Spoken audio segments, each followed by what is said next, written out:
कुटुंब आणि त्या कुटुंबाची स्थापना देवानं 14 वर्षापूर्वी केली. त्याने सांगितलं की ज्यास त्यांचं लग्न ठरलं 3-4 वर्ष नाही का, हा नाही हा नाही हा नाही, यस नो करत 3-4 वर्ष निघून गेली. त्यांना वाटलं ही नाही दुसरी, ती नाही दुसरी, काय डोक्यामध्ये असेल माहित नाही. परंतु बायबल सांगतं जे देवानं नियुक्त केलं तेच मिळतं. आणि देव जे देतो ते सर्वोत्तम असतं. त्यांना देवानं दिलं, त्याने नाही शोधायला गेले, देवानं त्यांना मिळवून दिलं. आणि देवानं जे दिलं ना ते सर्वोत्तम असतं असं बायबल सांगतं. आणि आज जर या 14 वर्षामध्ये आजच्या दिवसात त्यांच्या अंतःकरणामध्ये कोणती भावना असेल तर फक्त ते म्हणत असतील, इथपर्यंत देवानं आमचं सहाय्य केलं.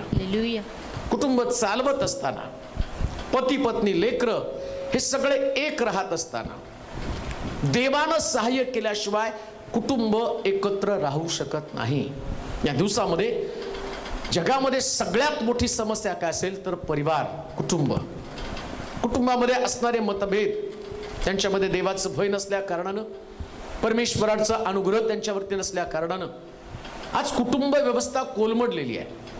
परंतु बायबल आम्हाला शिकवतं की देव आमच्या कुटुंबाची स्थापना करतो. तसं देवानं या परिवाराची स्थापना केली 14 वर्षापूर्वी. आणि मग स्तोत्र 68 आणि त्याचं 6 वचन काय सांगतं ते आपण वाचूया.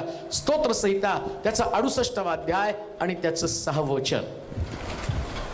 स्तोत्र 68 आणि 6 वचन. एकटे असलेल्यास देव कुटुंब वत्सल करीतो. कोण कुटुंब वत्सल करतो? देव.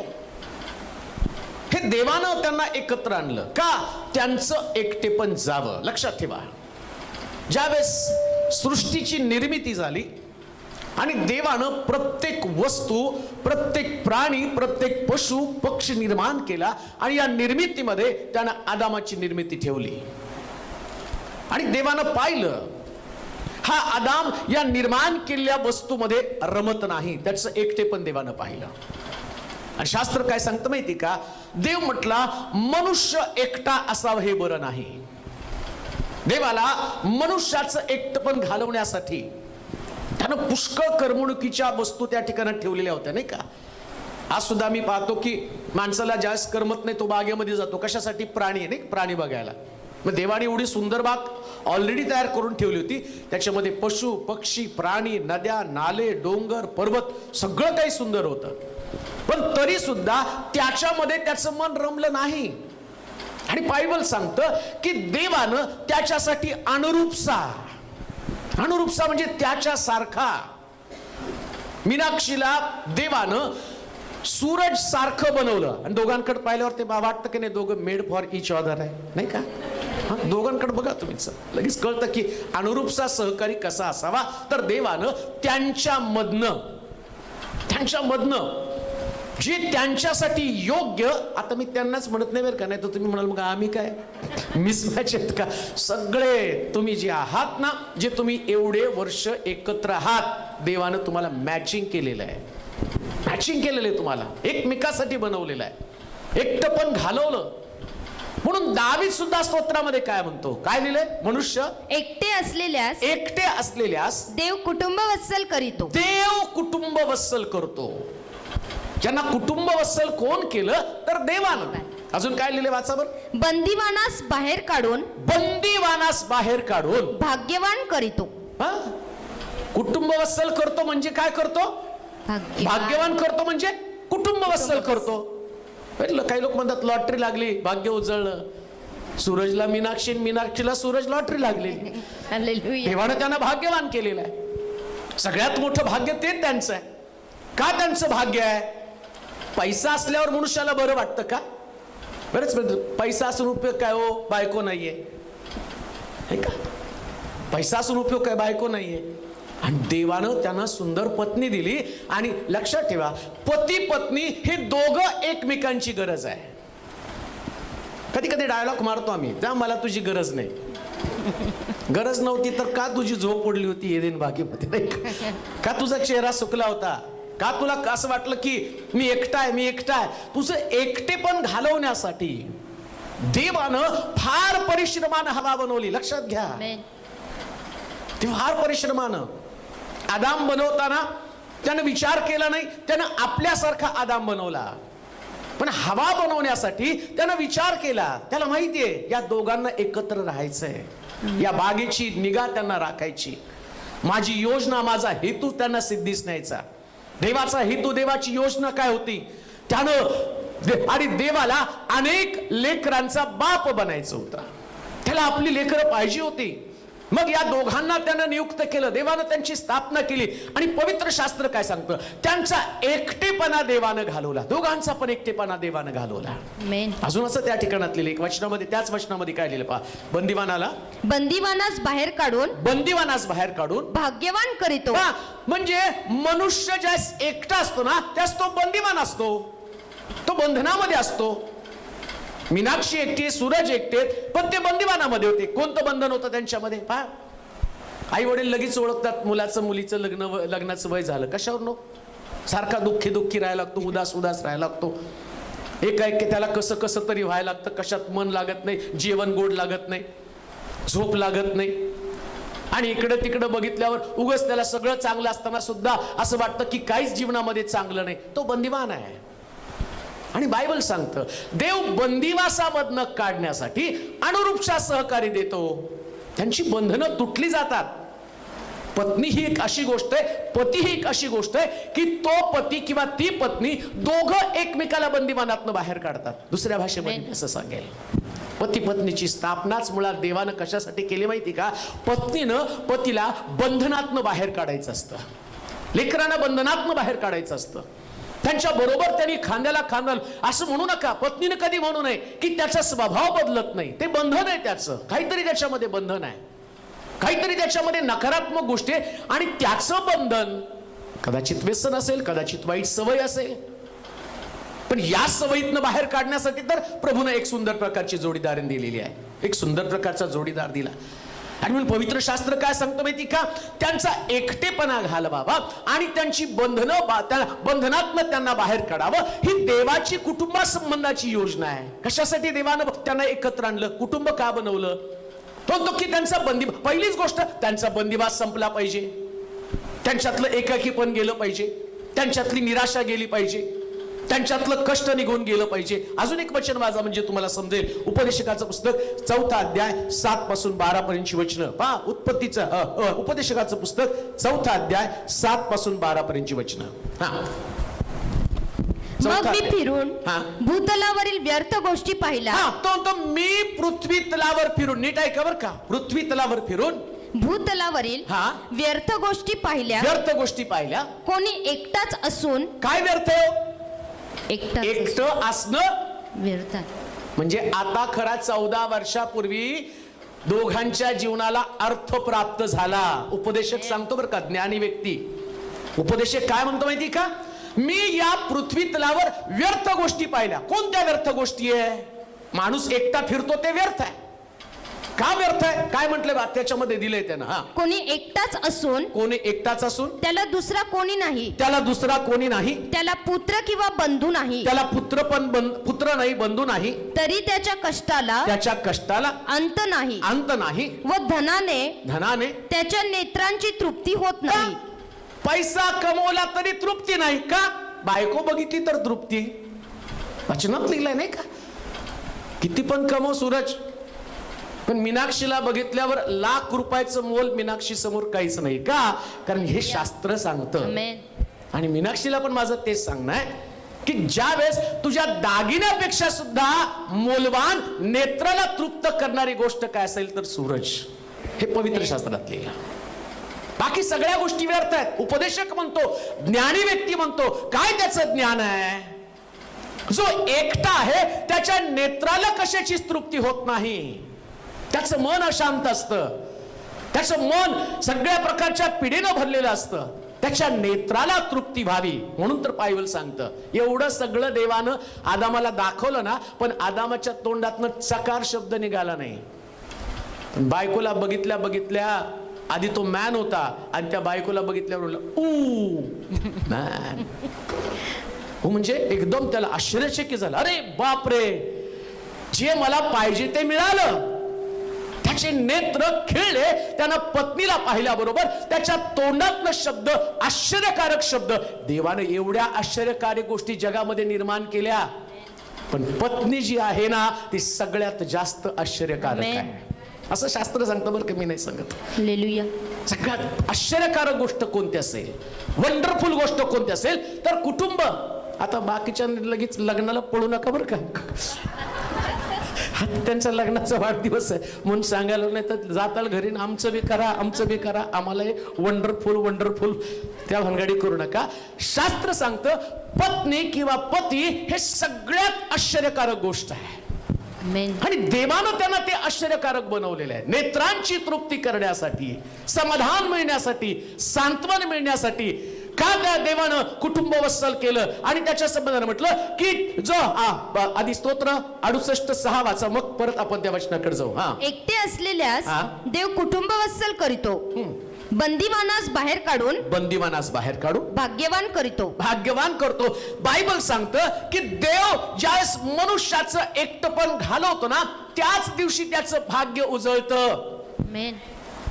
पण जर तुम्ही बघितलं तर काही लोक आपल्याकडे नाही पण दुसरीकडे जर तुम्ही बघितलं तर ती मुलगी येताना ती घरामध्ये तांदूळाचा तांब्या ठेवला, लात मारतात, म्हणतात लक्ष्मी आली घरामध्ये. त्याच लक्ष्मीला जाळते, त्याच लक्ष्मीला हुंड्यासाठी छळ करतात, कारण त्यांना पवित्र शास्त्र माहित नाही. पण ज्या दिवशी पत्नी घरामध्ये येते, बायबल सांगतं सारे मुळे देवानं अब्रामाचं भलं केलं. हे पवित्र शास्त्रात दिलेलं आहे. ज्या दिवशी पत्नी जीवनामध्ये आली, मीनाक्षी सुरतच्या जीवनामध्ये आली, बायबल सांगतं एकटे पण नुसतं घालवलं नाही तर देवानं तिच्या बरोबर त्याचं भाग्य सुद्धा बदलून टाकलं. आणि सगळ्यात मोठं भाग्य काय असेल माहिती का? लेकरू असणं. लेकरू असणं. देवानं ते भाग्य त्यांना दिलं. एवढा सुंदर मुलगा त्यांच्याकडे दिला. कोणत्याच गोष्टीचं कमी पण नाही. मी पवित्र शास्त्रामध्ये ज्या बऱ्याचशा गोष्टी त्यात पाहिल्या तर त्या ठिकाणामध्ये असं म्हटलं ते तिची मुलं, आणि नीतिसूत्राच्या पुस्तकात म्हटलं तिची मुलं सकाळी उठून तिला धन्य म्हणतात. तू आशीर्वादित आहे मम्मी. आज 15 वर्षानंतर या दोघांच्या भावना जर काय असल्या पाहिजे आणि त्यांच्या मुलाची भावना काय असली पाहिजे, अर्पणची भावना काय असली पाहिजे, या दोघांना पण त्याने उठल्याबरोबर म्हटलं पाहिजे पप्पा थँक्यू, मम्मी थँक्यू, कारण तुम्ही मला जग दाखवलं. पुष्कळ जण जग बघू शकले नाहीत पण तुमच्यामुळं ही सुंदर सृष्टी देवानं आम्हाला दाखवली. एक गोष्ट ध्यानात ठेवा, कुटुंब कशासाठी आहे तर असं जीव जन्माला घालावा जो जीव जन्माला घातल्यानंतर त्याला जग पण दिसावं आणि त्याला देव पण दिसावा. हे कुटुंब आहे. हे कुटुंब आहे. देवानं त्याच्यासाठी तुम्हाला भाग्याला चढवलं, एकत्र आणून या दोघांना भाग्यास चढवलं असं पवित्र शास्त्र सांगतं. जो एकटा असतो ना आणि त्या एकट्या संबंधानं म्हटलं की त्याच्या दृष्टीला आणि कुठल्याच गोष्टी बऱ्या वाटत नाही. पुढे काय लिहिलं वाचा बरं. कोणी एकटाच असून त्याला दुसरा कोणी नाही, त्याला पुत्र किंवा बंधू नाही, तरी त्याच्या कष्टाला अंत नाही. एकटं होतो तोपर्यंत कष्ट करायला अंतच नाही. बायकोला नवरा, नवऱ्याला बायको म्हणजे कष्टाचा अंत. ज्या दिवशी पती पत्नी एकत्र येतात शास्त्रात सांगितलं की त्यांच्या कष्टाचा अंत आहे. जे कष्ट ते करतात तर त्यांच्या बरोबर त्यांनी राहावं म्हणून पती पत्नीनं एकमेकाला कष्ट देऊ नये, तर त्यांनी कष्टाचा अंत करावा. कधी सुद्धा पतीनं पत्नीला कष्ट देऊ नये आणि पत्नीनं पतीला कष्ट देऊ नये. दोघांनी सुद्धा एकमेकाच्या भावना सांभाळल्या पाहिजे. हे बायबल मध्ये दिलेलं आहे. तुमचा पती, तुमची पत्नी जर कष्टामध्ये असेल तर तुम्ही देवाच्या वचनाच्या विरोधामध्ये जात आहात. 14 वर्ष दोघांना देवानं खूप सुंदर आशीर्वाद दिला. ते एकमेकासाठी कष्टाचं कारण झाले नाही तर एकमेकाच्या कष्टाचं निवारण त्यानं केलं. कारण बिब्लिकल हजबंड वाईफ असेच असतात. देवाची अपेक्षा त्या ठिकाणात तशीच आहे. पती पत्नीनं एकमेकाच्या कष्टाचं दूर करावं. अजून एक गोष्ट मी तुम्हाला सांगतो, कधी पण डोक्यामध्ये विचार आणू नका. बरेच पती किंवा पत्नी म्हणतात एकदा हा बाबा माझ्या जीवनातनं गेला, ती म्हणते हा तो पती म्हणतो ही बाई माझ्या जीवनातनं गेली तर कुठंतरी मला शांती नाही. रे बाबा, तुझं कष्ट वाढणार आहे. देवाच्या वचनात लिहिलं की तुझी पत्नी, तुझा पती हा तुझ्या कष्टाचा अंत आहे. तिथून पुढे ते तुमचे मदतनीस आहे. आदामाला काय कळ, आणि ती बागेत काय त्याला आणि स्वयंपाक करायचा होता, भाकरी तापायच्या होत्या का? पण देवाला माहिती आहे फळ आणून तीच देत होती हवा बागेमध्ये, पण तिथं भाकरी थापत नव्हती पण फळ आणून देत होती. कारण तिनं दिलेलं त्याने खाल्लं म्हणजे फळ कोण आणत होती? हा, तिथं उत्पत्तीच्या पुस्तकात बागेपासून तिच्या मागे कष्ट लागले. आदामाला झाडाचं फळ तोडून पण आणता येत नव्हतं, आणि आणता असतं तर जर त्याने आणून खाल्लं असतं ना तर हवेच्या हातातलं फळ खाल्लं नव्हतं. म्हणून दुसऱ्या भाषेत सांगतो, बायकोनी काही पण करून घातलं तर का, कारण हवेने खाल्लं, आदामाने खाल्लं, तिने फळ आणलं त्याला खायला घातलं, आणि ते फळ खाल्ल्यावर आदामानं कुठल्या प्रकारचे आडेवेडे घेतले नाही. देवाला सांगितलं तू जी स्त्री दिली तिने मला फळ दिलं आणि मी खाल्लं. आदाम किती आज्ञाधारक आहे. तू जी स्त्री दिली तिने फळ दिलं, मी खाल्लं, म्हणून पत्नीनं जे काही पतीला दिलं ते पतीनं आनंदानं खाल्लं पाहिजे, कारण ती तुमच्या कष्टाचा अंत करणार आहे. असं लिहिले पुढे कष्टाची भाकर. हा काय लिहिले, वाचावर लिहिले का? त्याला पुत्र किंवा बंधू नाही तरी त्याच्या कष्टाला अंत नाही, व धनाने त्याच्या नेत्रांची तृप्ती होत नाही. तो म्हणतो मी हे श्रम करतो व माझ्या जीवाचे सुख दवडतो, हे कोणासाठी? हेही व्यर्थ, हे पण व्यर्थ, कष्टमय होय. एकट्यापेक्षा दोघे बरे. कशात बरं काय हो? एकट्यापेक्षा दोघे. डायलॉग असतो, माझं काय एकटा जीव सदाशिव, माझं बरं आहे, मी एकटाच आहे. हा, मी एकटा चांगलं आहे बरं का, नाही तर आमच्या याचं डोकं फिरायचं. मनुष्य एकटा असावं हे बरं नाही. शास्त्रात लिहिलं एकट्यापेक्षा दोघे बरे. दुसऱ्या भाषेमध्ये मी असं म्हणेल, 14 वर्षापूर्वी देवाने त्यांचं बरं केलं. ना आम्ही म्हणत नाही का रुतला, तुझं बरं व्हावं, तुझं कल्याण व्हावं, याच्यासाठी मी तुला एक स्थळ पाहते. देवानं पाहिलं.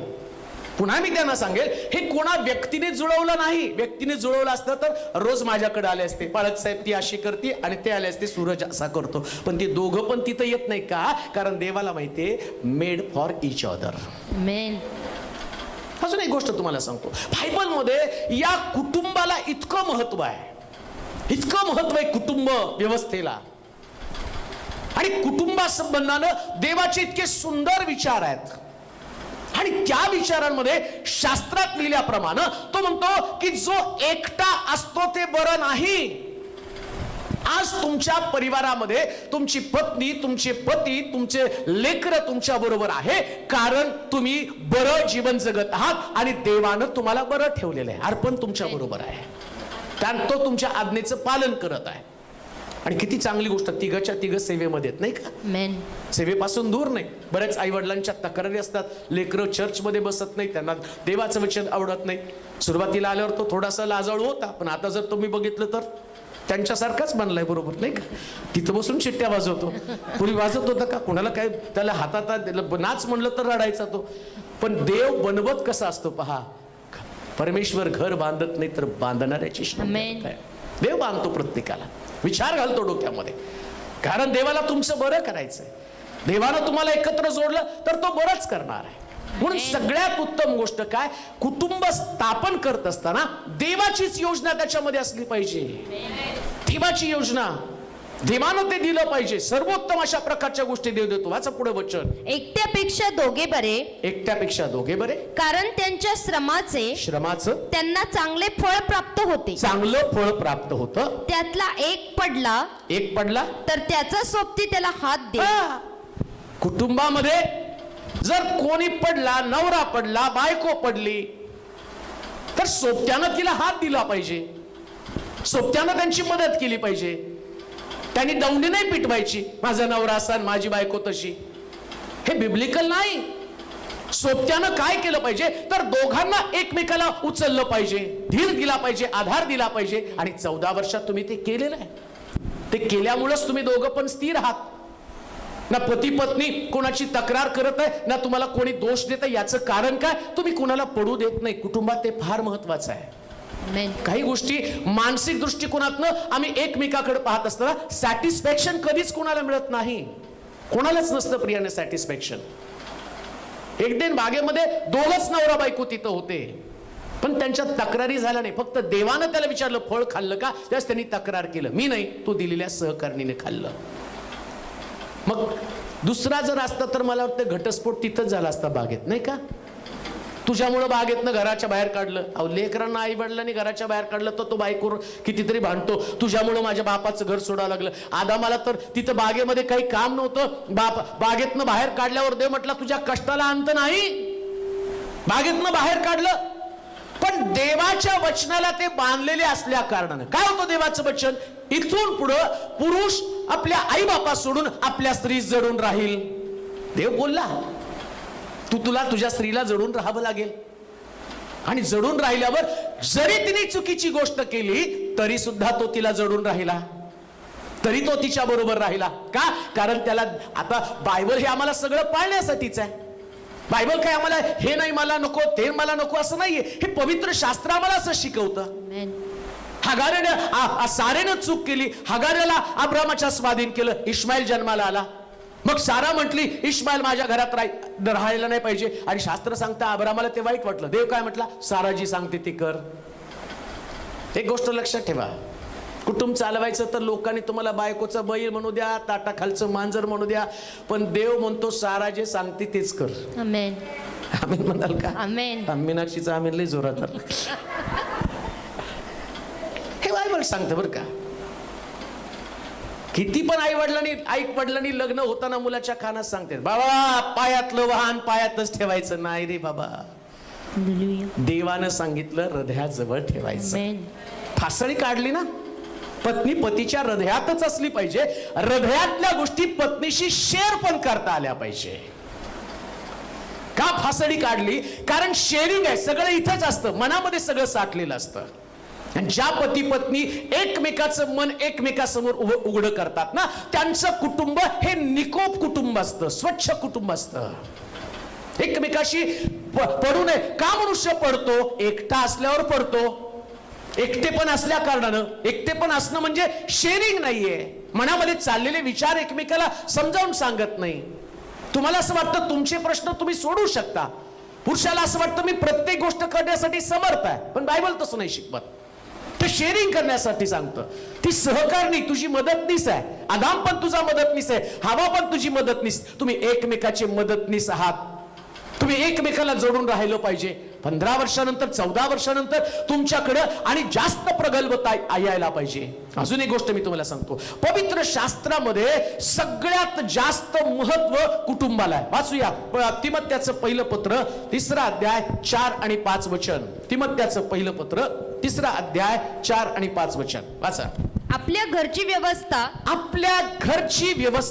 चांगली ठेवणारा आपल्या मुलाबाळांना भीड मर्यादेचे वळण लावून त्यांना स्वाधीन ठेवणारा असा असावा.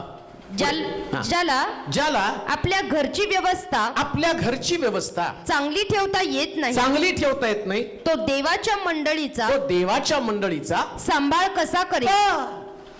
पौल जो आहे ना, तो पौल हा स्वतः अविवाहित पौल आहे. पौलाचं लग्न झालंच नाही. आणि पौल सुद्धा बाकीच्या लोकांना शिक्षण देताना म्हणतो होईल तितकं माझ्यासारखं राहण्याचा प्रयत्न करा. पण ज्या कुटुंब हा विचार त्याच्या डोक्यामध्ये येतो ना, तो म्हणतो सगळ्यात मोठी सुवार्ता तुमच्या घरातच आहे. सगळ्यात मोठी सुवार्ता तुमच्या घरामध्ये आहे. जर तू तुझ्या घराची व्यवस्था ठेवू शकत नाही तर मंडळीची व्यवस्था काय ठेवणार आहे. म्हणून मी म्हणतो सगळ्यात सोपं कोणतं काम आहे माहिती का? प्रीचिंग करणं. हे लय सोपं आहे, पण कुटुंब चालवणं हे पौलाला पण माहिती आहे. तो म्हणतो की मंडळीची व्यवस्था तुला जमेल पण कुटुंबाची व्यवस्था जमत नाही. आणि तुम्हाला सॅल्यूट आहे, 15 वर्ष तुम्ही कुटुंबाची व्यवस्था केली, सलाम आहे तुम्हाला. हे सगळ्यात कठीण काम आहे. कुटुंबाला एकत्र ठेवणं, त्यांना भीड मर्यादेचं शिस्त त्यांना शिकवणं, वळण लावलं.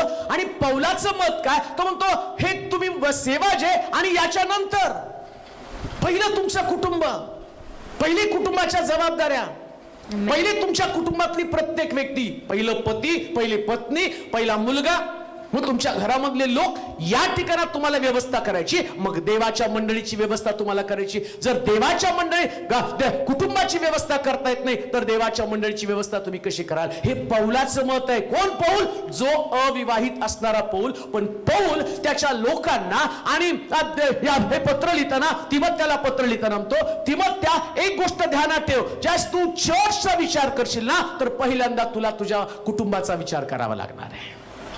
जास्त तू मंडळीचा विचार करशील ना, तर पहिल्यांदा तुला तुझ्या घराचा विचार करावा लागणार आहे. म्हणून लक्षात ठेवा, तुम्ही किती पण सेवा केली ना, तर त्याच्या मोबदल्यामध्ये देव तुमच्या कुटुंबाची जबाबदारी पण तुम्हाला विचारणार आहे. किती व्यवस्था तुमच्या कुटुंबाची तुम्ही केलेली आहे? काय तुमच्या कुटुंबातल्या प्रत्येक व्यक्तीची तुम्ही काळजी घेतली का? काय तुमच्या कुटुंबातल्या प्रत्येक व्यक्तीला, असं लिहिलंय पवित्र शास्त्रामध्ये, जो आपल्या मुलांची आणि भविष्याची तरतूद करत नाही, तो विश्वास न ठेवणाऱ्यांपेक्षा सुद्धा वाईट व्यक्ती आहे. कोण? जो आपल्या कुटुंबाची तरतूद करत नाही, त्यांच्या भविष्यासाठी प्रोव्हिजन करत नाही. म्हणजे व्यवस्था तिथं असावीच लागते.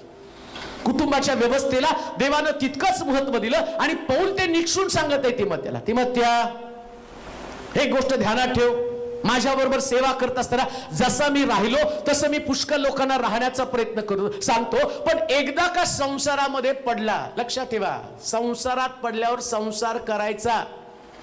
लोक त्रासून गेल्यावर म्हणतात नको संसार आता सेवा, कारण त्याला माहितीये सेवा सोपीन संसार कठीण आहे की नाही?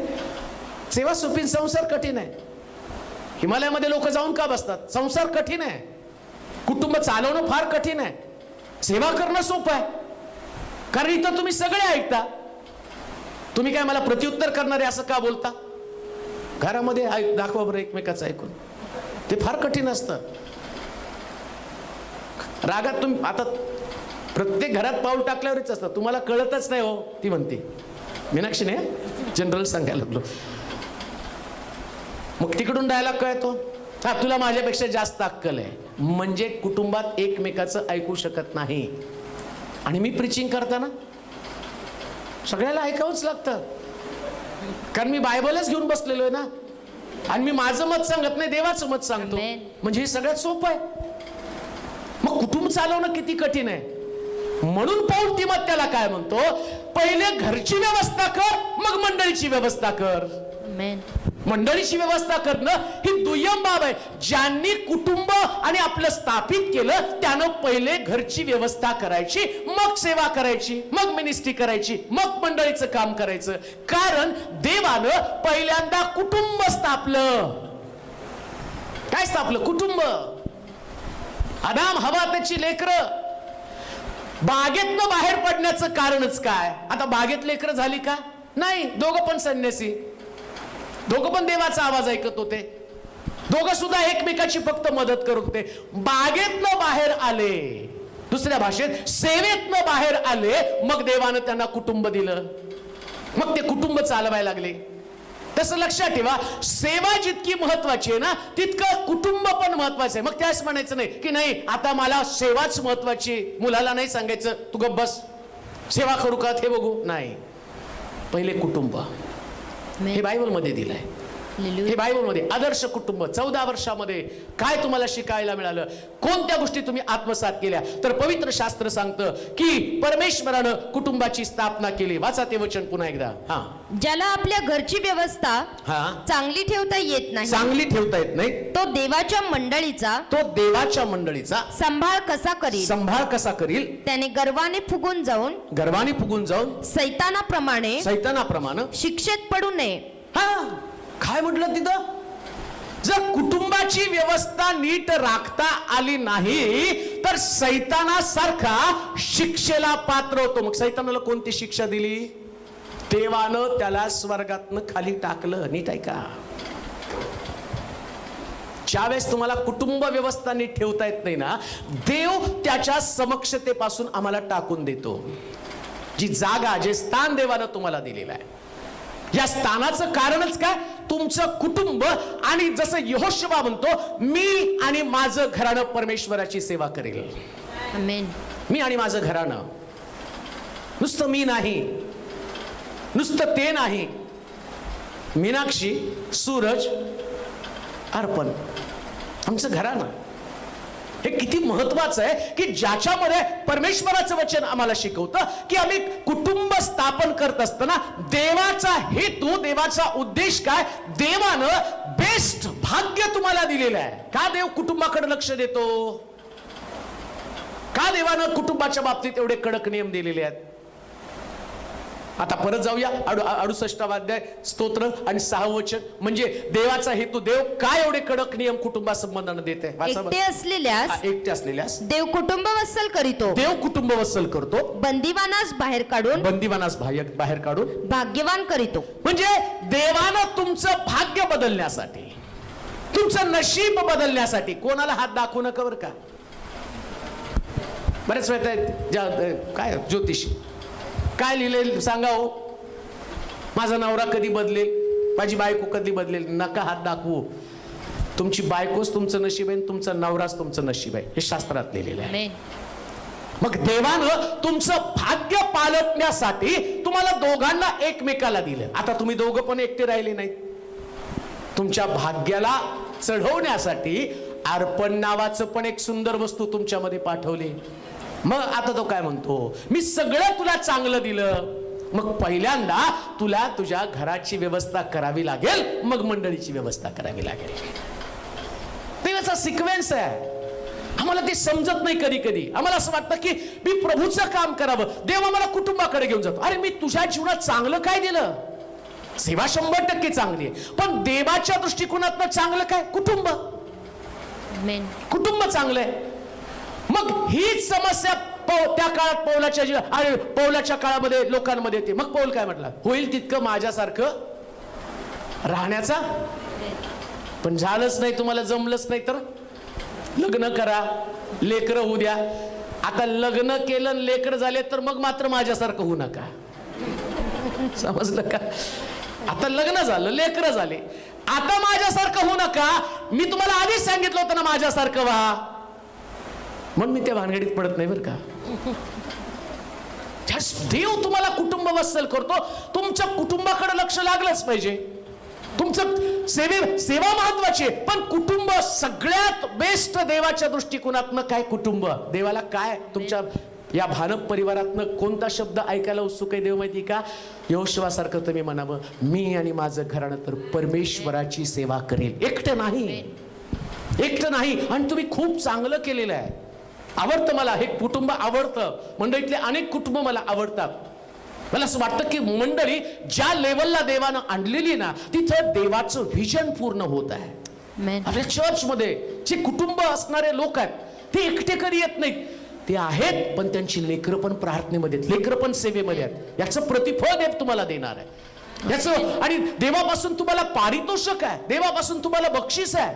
आणि म्हणून 14 वर्ष प्रभूनं या परिवाराला सांभाळलं, एकत्र त्यांना ठेवलं. तुम्ही जे केलं ते प्रॅक्टिकल होतं. मी फक्त रिव्हिजन म्हणून तुम्हाला सांगितलं. पण एक गोष्ट ध्यानात ठेवा, रोजच्या जीवनामध्ये तुम्ही हे पूर्ण करत असताना देवाचा हेतू कधीच विसरून जाऊ नका. आता तर कुठं 14वा झाला, मला त्यांचा 25वा 50वा हा, कारण तुमचं जेवढं होईल तेवढं मला जगता येईल नाही का. 25वा होऊ द्या, 50वा होऊ द्या, तुमचे असेच वाढदिवस. आणि कुटुंब, त्या कुटुंबाविषयी बोलताना मला सुद्धा आनंद होतो. का? कारण देवाचं हेतू मला कुटुंबाविषयी सांगताना त्या आणि देवाचा निरोप तुमच्याकडे देताना मला आनंद होतोय. का? कारण देवानं 14 वर्ष हा परिवार एकत्र सांभाळला. चांगली गोष्ट आहे. तुम्ही प्रार्थनेत आहात, तुमचा मुलगा पण प्रार्थनेत आहे. आणि माझा विश्वास आहे शेवटपर्यंत याच विश्वासामध्ये तुम्ही वाढणार आहे. देव तुम्हाला आशीर्वादित करो.